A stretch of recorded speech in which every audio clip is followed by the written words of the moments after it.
Today is my birthday, and I thought what better way to celebrate than by going back and reliving the top 7 biggest mistakes that I've made in Rise of Kingdoms in hopes that maybe you guys might avoid them. Can you spot any mistakes on the screen already? If so, comment it down below. But of course, before we jump in, what's going on, guys? Cheers. And a second cheers for me being even more Unk status now. Now, of course, as you guys know, I am a partnered creator with Rise of Kingdoms, which means they support a few videos on the channel every single month. And if you want more Rise of Kingdoms content, subscribe down below and click that bell. If you want to get me a gift, just subscribe. That's all I ask for. With all that being said, let's jump right into mistake number 1, and that's the one that is on the screen right now, and that is none other than Shio's return. Now, I think that this was my very first legendary piece of equipment that I crafted in Rise of Kingdoms, and over the years it has gotten a little bit better, right? Back in the day, you absolutely did not need Shio's return because the purple boots that you can get for infantry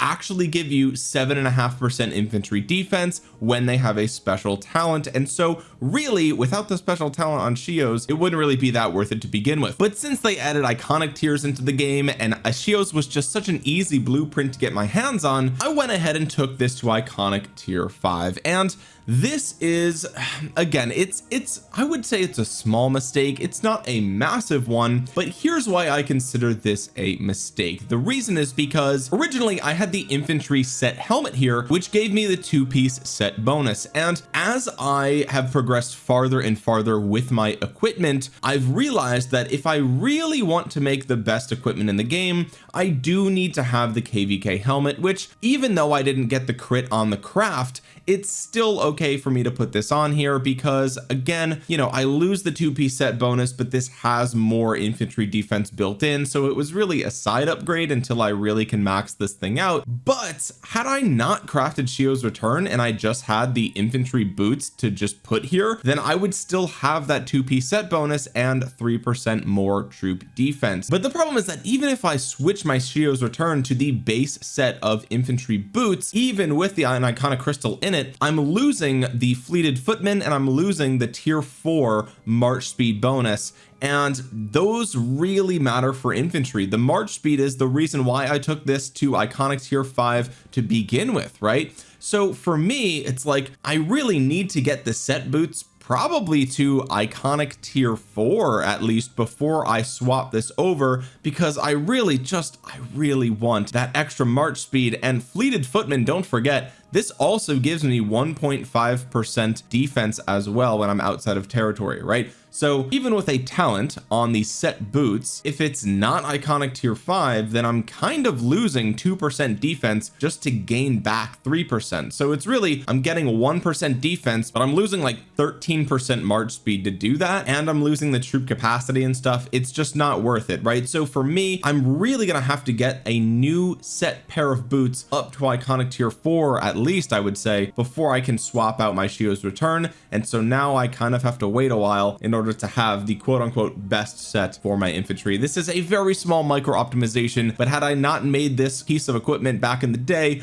I probably wouldn't be in this predicament that I'm in right now. Mistake number 2 actually has to do with my tier 5 units, and this is because for the first year of me playing Rise of Kingdoms, I was a super low spender, almost a free-to-play player, and during that first year, my number 1 goal was to get my hands on tier 5 units, because I assumed that tier 5 was effectively endgame in the same way as if you played World of Warcraft, for example. Reaching max level is allowing you to do the end game content, right? That's kind of how I looked at tier 5 units. This was the highest level of unit that I could get, and so this was my number 1 goal. This was my North Star. But this meant that anytime that I had excess gems, I would usually spend them during the More Than Gems event on things like Books of the Covenant, because I just was not really a grinder back then. I was really a casual player for the first year of me playing the game, and because of that, I spent all these extra gems to get tier 5 units,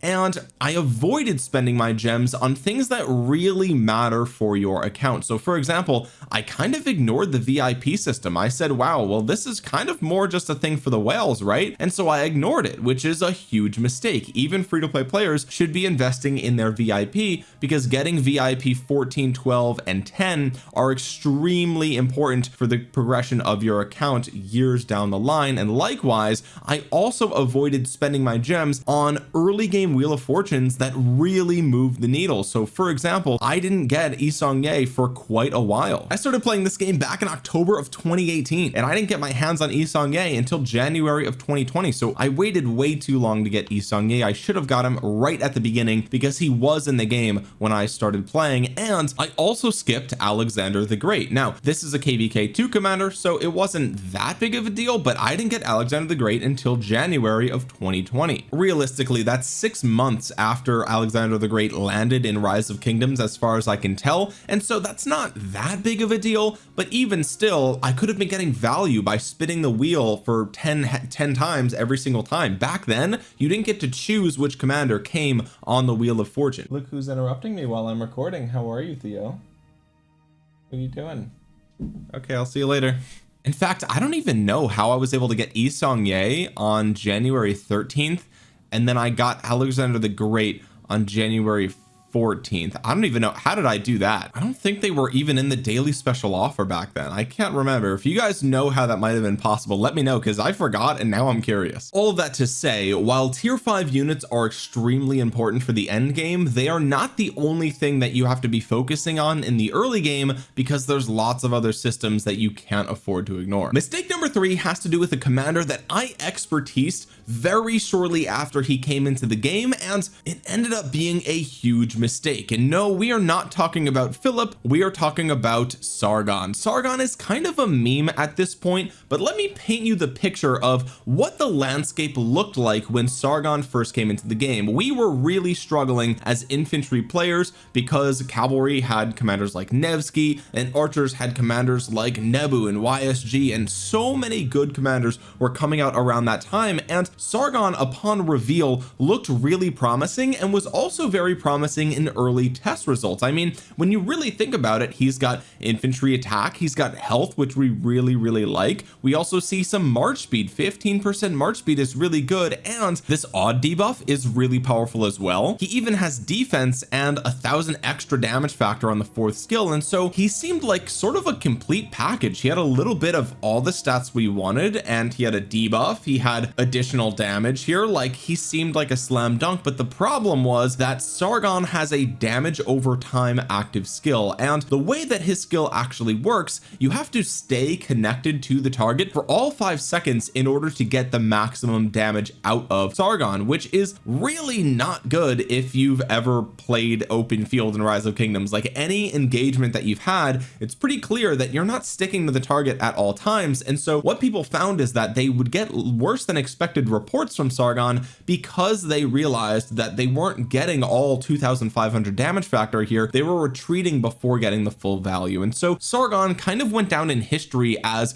a commander that should have been really good, but because of the way that we play Rise of Kingdoms, he actually ended up being quite bad. Now, it's not to say that he wasn't usable when he came out, but I will go on record to say that I got more use out of Tariq, which is kind of funny because even at 5515, you would think his active skill is worse, but oftentimes it comes out to be better. And yeah, he doesn't have that health or that defense, but he goes all in on damage. 10% more damage to calves, 40% attack, and 15% more damage on the 4th skill with a rage reduction. And all that being said, Tariq was actually low-key the sleeper pick of that generation, and I went ahead and expertise Sargon instead. Mistake number 4 has to do with how I was building my account back in the day. Now, as I was learning more about Rise of Kingdoms many years ago, I'm talking back in like 2020 and in 2021, I started building my account. And mind you, this was back before we had the iconic tier system. This was back before we even had armaments at all, right? So I just wanted to paint the picture of how long ago this actually was. But back then, I started building my account towards a 3-1-1 setup for my armies. And what that means is I was planning on running 3 pairs of infantry commanders with 1 pair of cavalry and 1 pair of archers. And in my mind back then, this made a lot of sense, because what I would do is, as I crafted better and better infantry gear, instead of dismantling the old stuff, I would do sort of a hand-me-down to my second best infantry army. And as those pieces started to get better, then I would move those pieces to my third infantry army. And so I thought of this as a way where, you know, I can just continually, you know, because there's a penalty, right? There's a penalty to dismantling these legendary pieces. And so I thought, okay, well, once I get more and more legendary pieces, some of them are going to be crit, some of them aren't, I can just move them to my other armies. And this seemed really good on paper until I realized that the sort of, you know, commanders of a certain power level are all going to be more or less, and there's definitely exceptions here, but more or less they're all going to be in the same power level for that generation, right? So we look at, you know, this current generation, we see commanders like Arthur, we see commanders like Bai Chi, and we see commanders like Emperor Qin, right? And Emperor Qin is clearly a cut above, but it's, you know, if you look at commanders like Bai Chi and King Arthur, I would say they're pretty close. I think Arthur's probably a little bit stronger, but I think it's obvious that Arthur and Bai Chi are closer in power than, let's say, Arthur and Hua, right? Now, these are 2 cavalry commanders, but Hua is an older commander. He's from previous generations. And so as the game progressed farther and farther, I started to realize that it actually is really bad to be running 6 infantry commanders, because there will never be 6 infantry commanders worth running at any given time. In fact, the only time that might be true is actually right now, funny enough. But either way, building towards a 3-1-1 setup back in the day was definitely a mistake, and I'm glad that I eventually did rectify that mistake by going ahead and building out 2 cavalry armies. Now, right now, at the time of recording this, I kind of wish that I ran 2 infantry, 2 archers, 1 cavalry, but hopefully by the end of this year, we'll have a new cav commander, or maybe even more than 1 new cav commander, that can change my mind about that. Mistake number 5 is really, it's a very small mistake, and this was a mistake that I made not knowing the direction of the game at the time. I mean, there was no way that I could know that this was eventually going to be a mistake, but I actually have a hunter inscription for my infantry armies. Now, in my defense, this was probably the first legendary inscription that I got from the KVK shop, and I slapped it on infantry, and back then I was running Guan Scipio, which was my best performing march for a very long time. And so I don't really regret this as a mistake, but looking back, maybe I should have been a little bit more, maybe I should have held off a little bit on buying this super rare inscription. I guess now that we've got the conversion stones in the game, I guess technically this isn't a huge deal, because I can always just convert this to something else and then re-roll it.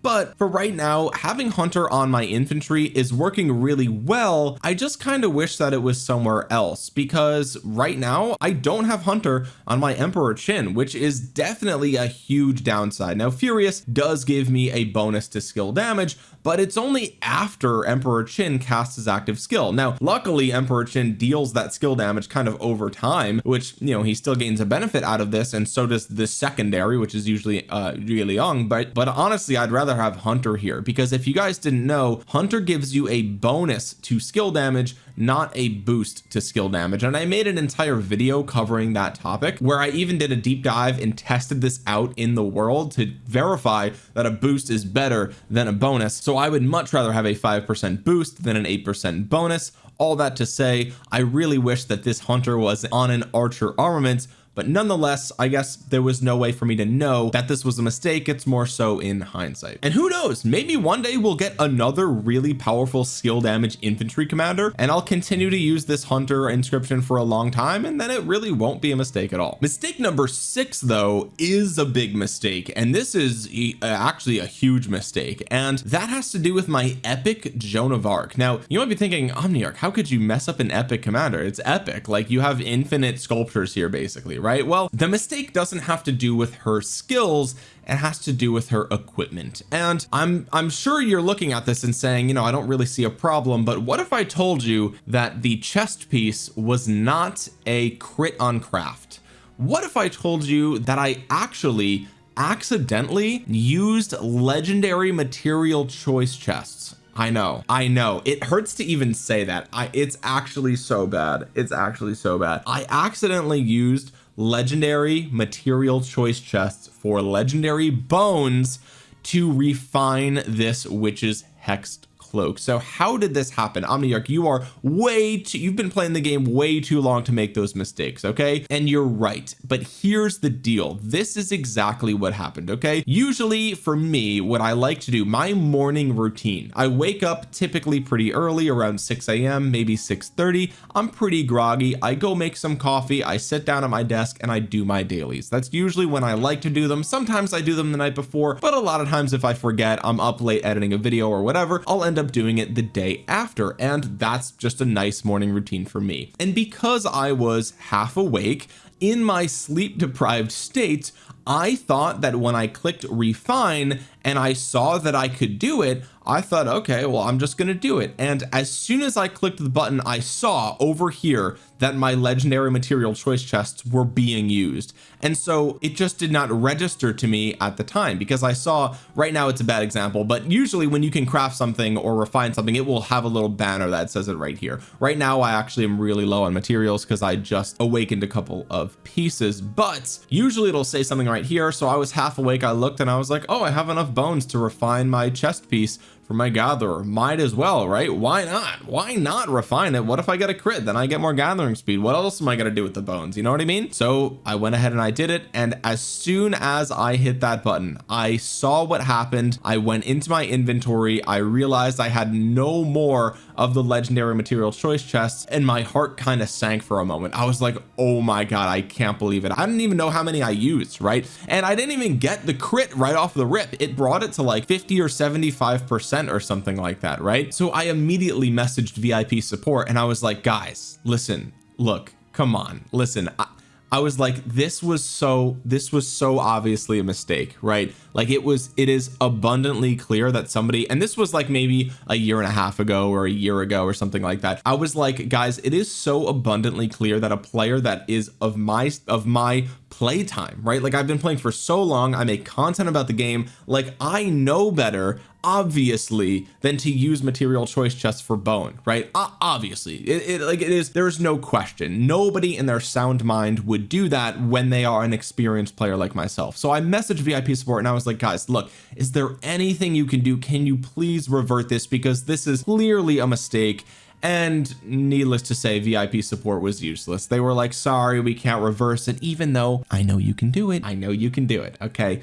But that aside, they told me that because there are probabilities involved with refining, there's nothing to stop somebody from refining it, hoping to get the crit. They don't get the crit, and then they message VIP support and say, hey, this was an accident, right? So there's bad actors out there, and they were saying, you know, hey, we can't reverse this for you because then we'll have to reverse it for the bad actors that are just lying, right? And they're just kind of fishing for a crit. They didn't get it, and now they have buyer's remorse, and so they've reached out to support. You know what I mean? So I kind of get where they're coming from, right? But like even that logic doesn't really make sense, because why would I be fishing for a crit on this type of gear with my universal legendary material choice chest? It makes no sense. So that was a huge mistake for me. The lesson to be learned here is don't play Rise of Kingdoms while you're too sleepy, or at least don't make equipment decisions while you're too sleepy. Okay, always wait an hour after waking up before making huge decisions for your rock account. I don't know how many legendary material choice chests I lost that day, but even losing one to this would be too many, and definitely a huge mistake. And finally, mistake number 7 is that I waited too long to make content for Rise of Kingdoms. Now, as you guys might know, I have been making YouTube videos for over a decade, which is actually insane. This is a very old YouTube channel. It used to be focused around Call of Duty, but the channel didn't really grow that much back in the day. But as you guys might know, I started playing Rise of Kingdoms back in October of 2018, and I didn't post my first Rise of Kingdoms video until January of 2020. So it was over a year after starting the game that I started making content, despite being a YouTuber for that entire time. I should have been making Rise of Kingdoms content sooner because I wanted to. I thought about it. I was like, oh, I really like this game. I've been playing this game for over a year at this point, you know, even, you know, 3-6 months in, I was thinking like, man, I really like this game. I should make content about it. And I simply didn't, because I saw that they already had a handful of established and really good content creators for the game. Right back then, it was Chiskel, it was Dragothian. Actually, Dragothian, I don't know if he was sponsored back then, but there was Legend Roni, there was Shinchi, there was Gecko Gaming. There was already a really good group of people making content for this game back then. And so I thought there's no point in making content for Rise of Kingdoms, because like I don't have much that I can contribute, right? And it turns out that I was wrong. I even after a year into the game's life, I started late, and I still ended up, for some reason, you guys decided to watch me, and I really appreciate it. It's actually kind of insane and remarkable, and I still to this day don't really know how it happened, but I'm extremely grateful that you guys are here and watching my content. But I really, you know, in hindsight, I should have followed my gut feeling earlier on and started making content even sooner, because I would have just gotten even better even sooner. And I think the reason that I want to include this in this video is because if you're sitting there in the same position that I was in, thinking, hey, I really like Rise of Kingdoms, I kind of want to try to make YouTube videos for it, well, this is your sign. You should do it. You should start by making videos about things that other people aren't really covering as much. When was the last time myself or Chiskel or any of the other creators made a Kurok ceremony guide? It sounds ridiculous, I know, and if you're an older player, it is ridiculous. You'll probably never watch a Kurok ceremony guide, but if you're just starting out, those are the types of videos that you should start to look at, right? Start to update the guides for events that the other creators like myself maybe aren't covering as much anymore, or do a Wheel of Fortune guide, or a Mightiest Governor guide, or a betting guide for Supreme Strife or for the Grand Prix. Like, there are so many videos that kind of fall through the cracks for a lot of the other content creators that you can make. And sure, you're not going to get 50,000 views most likely on your first ever video, but you got to start somewhere, and you have to start small. And what you really need to do is make guides for content that people are searching. And so a brand new player might actually search for a Kurok ceremony guide, right? And who knows how old the one that pops up actually is. Maybe it's still relevant, maybe it's not, but you can actually update that guide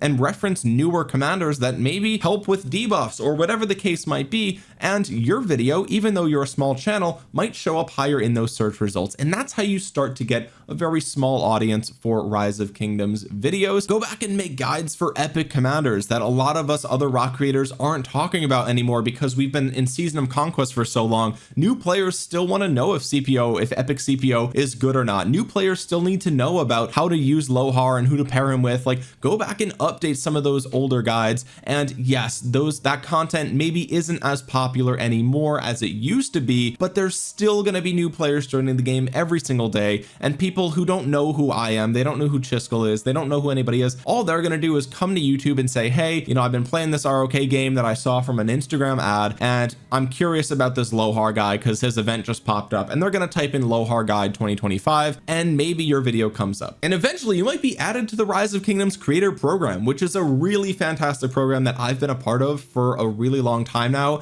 and I'm super grateful to be a part of it. Trust me when I say the community managers at Rise of Kingdoms and the developers and everybody, they really appreciate good content for the game, and they're always looking for new creators to add to this program, and why not you? Anyway guys, hopefully you found this video insightful or useful or informative. Consider dropping a thumbs up on the video if you did, and if you made it all the way to the end here, it helps me beat the YouTube algorithm. And consider subscribing to the channel if you're new, and click the bell to be notified the next time I upload a Rise of Kingdoms video, and comment down below your biggest mistakes that you've made in Rise of Kingdoms. That way I don't feel so alone. But guys, with that being said, thank you so much for watching. This has been Omniarch. I'll talk to you guys again soon. Peace.